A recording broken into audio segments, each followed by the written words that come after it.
"Daddy's yelling, help!" my granddaughter cried on our midnight video call. I heard him smash something. Silence. I drove to a dark nightmare. The rocking chair on the front porch gently moved with the gentle fall wind. A brown leaf drifted from the hydrangea plants without making a sound. I exhaled heavily as I looked at my carefully kept yard. The time of year for the changing of the leaves was almost here again. I really need to bring the rosemary inside pretty soon. Smoothing the collar of my lightweight sweater, I looked towards the end of the garden. The herbs that my husband, Thomas, had planted 3 years ago were now growing beautifully. After his unexpected passing from a heart attack, these morning hours spent in the rocking chair had turned into a regular routine for me. Even at 62, I still cared about how I looked. My neatly trimmed, short hair with light makeup and often an elegant sweater like a J. Crew showed this. The attention to detail I developed as a former accountant had naturally carried over into my retirement. Back inside, the sun was streaming in, lighting up the pictures on the shelf. My daughter Rachel's smiling face was there, and right next to her, my granddaughter Emily also looking cheerful. Both of them in those photos looked so happy, but lately Rachel's weekly calls have felt a bit flat. Even when she told me about her day with her usual upbeat voice, there seemed to be a lack of zest. Also, over the past 2 months, the calls had become fewer. Call it a mother's feeling. I began to wonder if I was being overly anxious about things. I'd always tried to keep a safe distance from my daughter's family, trying not to meddle. That was something I definitely picked up from my own mom. Those twice-a-month visits were still the best part of my life. Spending time with my 5-year-old granddaughter, Emily, was especially a source of absolute happiness for me.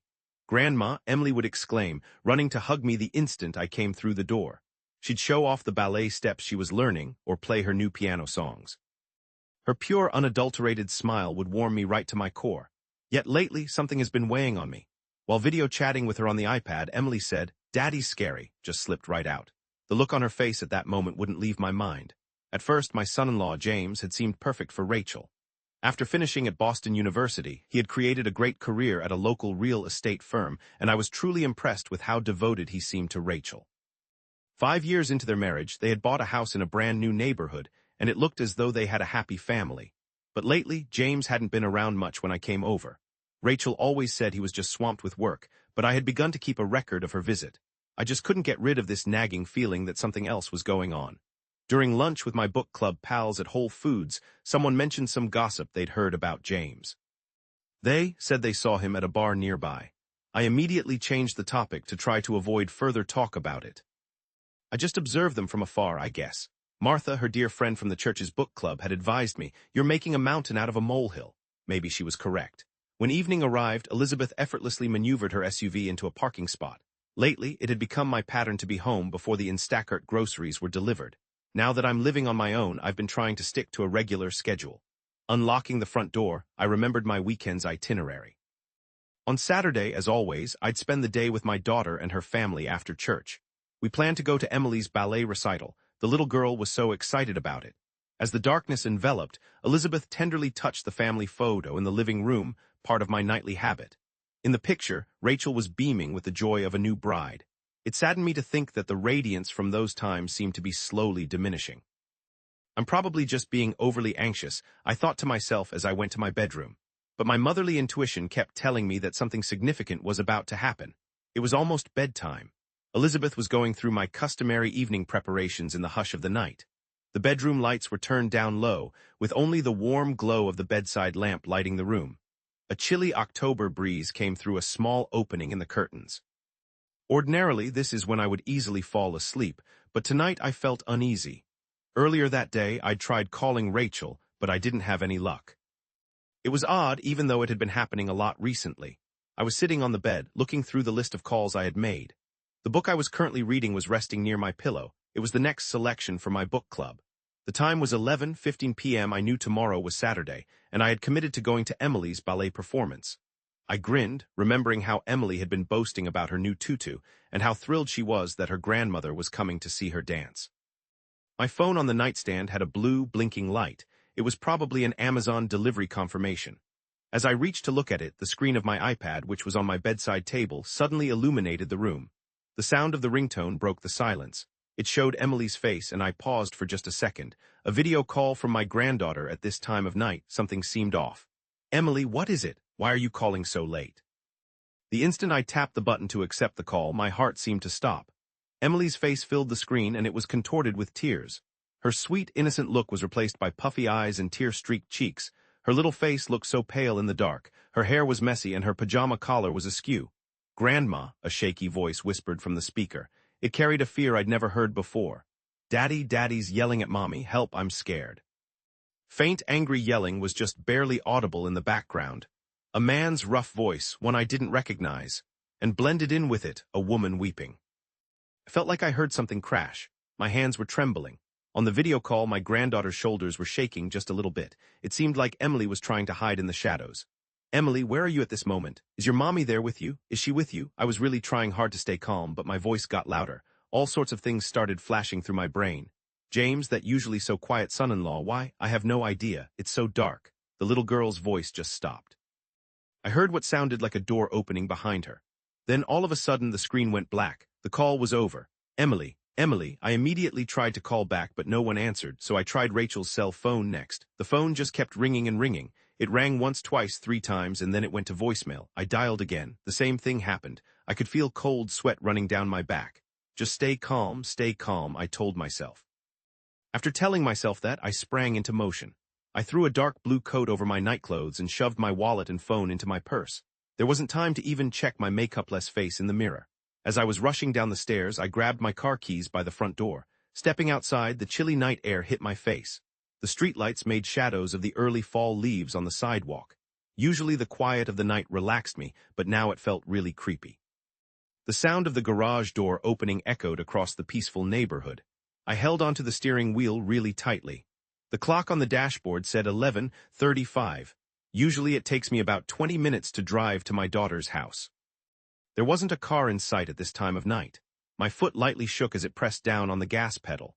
The seatbelt felt colder than usual against my skin. My little SUV moved silently through the empty suburban roads. The interior of the car would regularly get lit up by the streetlights before they disappeared again. Each time the light flashed, my worry grew. Whenever I had to stop at a red light, I felt annoyed. "Please, everything be okay," I thought. Even while I waited for the lights to change, I kept looking at my phone. However, there were no calls, no texts, nothing at all. The reflection of my own face in the darkened screen seemed so pale. At 11:50 p.m., I finally pulled up to the new housing development where Rachel's house was located. The recognizable white-walled structure was barely visible in the moonlight. However, all the windows were dark and empty. Normally, there would be a little light shining from the children's room upstairs at this time of night. After I parked, the sound of the engine stopping was met with absolute silence. I raced to the front door and pushed the doorbell button. Its irritating noise just disappeared into the darkness. No one answered. The door was locked tight. "Rachel, Emily, is anyone there?" I called out. Nobody replied. I walked all around the house, but I didn't see James's car anywhere. The houses next door all had their lights on, but their curtains were closed. There wasn't any indication that anyone had noticed anything at all. My heart was racing. What had just happened in that dark house? And where were my daughter and granddaughter now? The cold night air, mixed with panic, took over me. I grabbed my smartphone again and dialed Rachel's number. The empty dial tone echoed before the voicemail picked up. I was trying so hard to keep my voice from trembling so I could leave a coherent message. "Rachel, it's me," I said. "Emily called me. I'm right outside your place. Please call me back immediately, please." Looking up at the house that seemed deserted in the moon's glow, I took a long, heavy breath. My image flickered back at me, unsure in the glass of the window. Even now, at this specific moment, my daughter and granddaughter might need rescuing somewhere, but in this overwhelming dark, I felt completely helpless. In the quiet of the late-night neighborhood, I dialed 911. The dial tone sounded frighteningly long in the quiet of the night. 911, what is your emergency?" A composed woman's voice responded. "My granddaughter called me," I said, fighting to keep my voice from shaking. I described what had happened, the video call from my 5-year-old granddaughter, the angry voices I heard in the background, and then the call just cut off. And now this dark house. "Do you know where your family is right now?" "No, neither my daughter nor my son-in-law are answering their phones." After a slight pause, the operator asked me another question. "There's no direct violence confirmed at this moment, is that right?" "No, but..." "Please just keep an eye on the situation for the next 24 hours. In cases of adult disappearances, we can't take action right away." Those official words felt so cold and empty. I was still standing in front of the house, clutching my phone. "I can't just wait here," I said under my breath. I gripped the steering wheel of my car once again. I slowly cruised down the road, the streetlights painting the way. There was a park situated within this fresh neighborhood, and it was where kids usually had their fun. It had the playground gear that Emily adored, possibly. The park felt extremely, even uncomfortably silent under the moon. A gentle creak came from a swing set moving slightly in the breeze. The car's lights shone on the playground, but no one was visible. "Rachel, where are you?" I thought. I grabbed my phone again. I left another message on her voicemail. How many times had I done this? My voice was starting to sound strained. I parked in the lot of a CVS that was open 24 hours. The interior's bright fluorescent lights gave off an overly strong illumination. Near the front door, a drowsy employee was sorting the newspapers. "Excuse me." I pulled out a picture from my wallet. It was Rachel and Emily smiling at each other from a birthday last month. "Have you seen these two?" I asked. The clerk responded with a shake of his head. "I'm sorry, ma'am." Next, I drove to the Starbucks near Whole Foods, a place Rachel often went. But it was already shut down. Seeing my reflection in the window, I seemed older than I felt. The clock had advanced beyond 1 a.m. My phone's battery level brought on new panic. I had forgotten the charger at home. I looked down every street within the neighborhood. Faint light escaped from the windows of houses I didn't recognize. Wouldn't someone have noticed something? Hadn't anyone seen Rachel and Emily? Exhaustion was beginning to settle in. My arms and legs felt heavy and my eyesight was becoming a bit blurry. Continuing this search could be risky. Then, just at that moment, something clicked in my brain. Could it be home? I asked myself. Yes, they could be on their way to my place. Ever since I was a kid, whenever I was upset, I always went back to my childhood home. Fights in grade school, getting my heart broken in high school, troubles in college. I'd cried in my mom's house through every one of them. I turned back and the familiar road felt unusually long tonight. The patterns of light and darkness made by the streetlights seemed endless, like something out of a bad dream. At 2 a.m., I finally reached my own neighborhood. I could make out the shape of my house from a distance. Then under the porch light, I saw two figures, a woman hugging a small child. It was Mom and Emily. I couldn't speak. My eyes filled with tears so that I could barely see. I quickly parked and switched off the engine. I got out, my legs trembling. "Mom," I said, my voice cracking in the stillness of the night. Emily was asleep in my mother's arms, and I could still see the trails where her tears had been. "I'm sorry, I'm so sorry." Mom cut me off by hugging both of us. Our frozen bodies began to feel warm again. Our long shadows fell across the ground, cast by the porch light. I wasn't able to ask any questions at that moment. I couldn't speak. For now, just holding them close was enough. Any explanations could be put off. Just right now, I simply wanted to appreciate this moment of ease. In the soft glow of the moon, the shadows of 3 generations of women blended together as one. The chilly night air gently wrapped around us. The scent of chamomile tea, warm and inviting, slowly started to melt away the tension from the night, rising from 3 mugs on the living room table. Emily was now sleeping soundly in her old room upstairs. It was 3 a.m. according to the clock on the wall. "Are you able to talk, honey?" I gently touched Rachel's shoulder as she settled onto the couch. She gave a small nod, her chilled hands clasping the warm mug. Her fingers were still shaking just a bit. "James really messed up at work recently." Rachel's voice was rough. He'd failed to secure a large real estate deal, and his sales had really dropped off a cliff. Things in the Boston real estate market had gotten worse than anyone imagined, and sales of new construction had just stopped. The pressure from the company was increasing every day, and our money was slowly getting tighter. "But I mean, that sort of thing happens to everyone, right?" Still, Rachel's voice choked and tears welled up again. James had started visiting the local bars every evening. In the beginning, he said it was for work, but he started drinking by himself more and more. As he got home later and later, smelling of booze, Emily became increasingly scared of her dad. Tonight was exceptionally bad. After a big corporate deal collapsed completely, James came home drunk. He started shouting as soon as he walked in the door. "You're holding me back. What good is a stay-at-home mom, even with this house's mortgage?" Words that once felt like love were now poisoned by alcohol into outright verbal abuse. I knew I had to shield Emily. Rachel kept talking, her voice shaky. When James drunkenly smashed a vase, Emily ran to her bedroom. Right then, Rachel subtly gathered the necessary items for Emily in a small bag. I grabbed pajamas, extra clothes, and Emily's cherished teddy bear. James had the car keys, but I figured we could just walk to my mom's. They started moving quickly through the neighborhood at night. Emily quietly held my hand, glancing back every so often as we went. We followed streets lit by the moon with not much street lighting. It would be roughly a 40-minute walk to my mother's place. The cold began to affect us. But Emily really wanted to phone Grandma. When we paused in the darkness, my daughter got out her iPad. Tears began to fill my eyes as Emily spoke, saying Grandma would help us. Nevertheless, when we heard James's car start during the call, we needed to end it fast. We began to walk frantically from there, although it seemed like we must have passed my mom's car. They ducked into the shadows along the tree line a few times as vehicles drove past. Eventually, they understood that one of them had been my mother's car. The two of them, completely focused on putting one foot in front of the other, hadn't noticed who was in the car. James. My voice began to fade. Elizabeth's phone began to vibrate. An unknown number was displayed on the screen. "Hello, Mrs. Miller. This is Officer Johnson from Newton Police." The officer's voice was loud in the quiet house.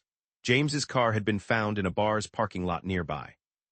He was very drunk inside, and the employees had called the police. He's currently in custody now. They plan to keep him until the morning.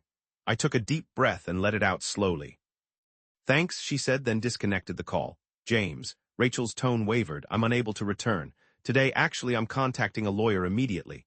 Initially, we'll obtain a restraining order. Mom, everything is all right now. I'll shield you and Emily, no question. This is more than just temporary accommodation. We will adhere to proper protocol and build a fresh existence." Dawn was starting to break. The sunlight filtering in the window signaled the start of a fresh day. Elizabeth rose and drew the curtains. The hydrangeas in the yard gleamed with morning moisture. "I'm considering finding some part-time employment." Rachel's voice revealed resolve. "Emily's school expenses are a priority. Let's take things at a steady pace here. We've got ample time." Upstairs, Emily's calm breathing could be heard. Where Rachel once slept, her granddaughter was peacefully asleep. "Thank you, Mom." Steadiness was beginning to return to Rachel's tone. Indeed, this was not the final chapter. It could very well be the onset of different struggles. Divorce procedures, guardianship battles, monetary and self-sufficiency. Lots of obstacles waited, but they weren't by themselves anymore. Elizabeth grasped the family portrait on the table, an old image with James smiling. Back then, nobody could have seen this coming. But life frequently takes unforeseen paths. What's critical is the decisions we make from this moment onward. As the sunlight of dawn gently began to lighten the room, mother and daughter sat peacefully side by side. The hands on the clock indicated the commencement of a brand new day. I really think that those hands were surely setting the stage for a fresh start in life. Half a year passed, and on a lovely spring afternoon, fresh roses started to blossom in Elizabeth's yard. They were a pink type that Emily had picked out, called Hope. "Grandma, look, there are more little buds coming out." Helping with the garden had turned into Emily's regular activity on weekend afternoons. At kindergarten, she excitedly told everyone how the morning glory she was taking care of was doing. Things in court regarding custody had gone better than I'd anticipated. The details of James's drunk driving history, plus the records of that violent night, had been the deciding factor. Rachel was awarded custody, and James was given the right to see Emily once a month. But for the initial half-year, the visits had to be supervised. Following what happened that night, James had begun attending a program to help him with his alcoholism. There was weekly counseling and regular Alcoholics Anonymous meetings. "At least he's making an effort to change," Rachel had said quietly. Now, Elizabeth's place had transformed into the residence of 3 generations of women. The spare room upstairs turned into Rachel's bedroom, and her previous childhood room became Emily's area. 3 place settings were set on the breakfast table, and 3 happy voices rang out each evening. Rachel had started a part-time job at an accounting firm near us, thanks to connections that Elizabeth had made while working in the field. "I always watched my mom, and that's what inspired me," Rachel said with a smile. She was slowly but surely moving towards being financially independent. When we went through the divorce mediation, we had to address what to do with the house. After finally working things out with the bank, I took on the mortgage for our new house. In return, Rachel managed to get a higher child support payment. "Mom, I landed the main part in the ballet show," Emily exclaimed, practically bouncing off the walls when she got home from school one day. "I told Dad I wanted him to be there to see it." The air in the room just seemed to stop for a second after I said that. But Rachel softly ran her hand through my hair and said, "Yes, Grandma and I will be there to see you." Actually, James was changing, slowly but surely. He was faithfully attending his sobriety meetings, and the positive effects of his therapy were apparent. During our visits, he started showing signs of the kind, caring father he used to be. Though a complete fix might be tricky, a new sort of connection was starting to emerge. People can change, don't you think? Elizabeth whispered to me one evening, "Though just hopping isn't enough. You have to make the choice to improve yourself." The answer from Rachel was filled with the weight of her own experiences.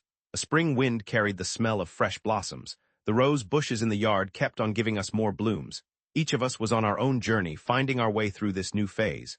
Sometimes the path was filled with tears, but we kept moving ahead. This house was now filled with this new type of family.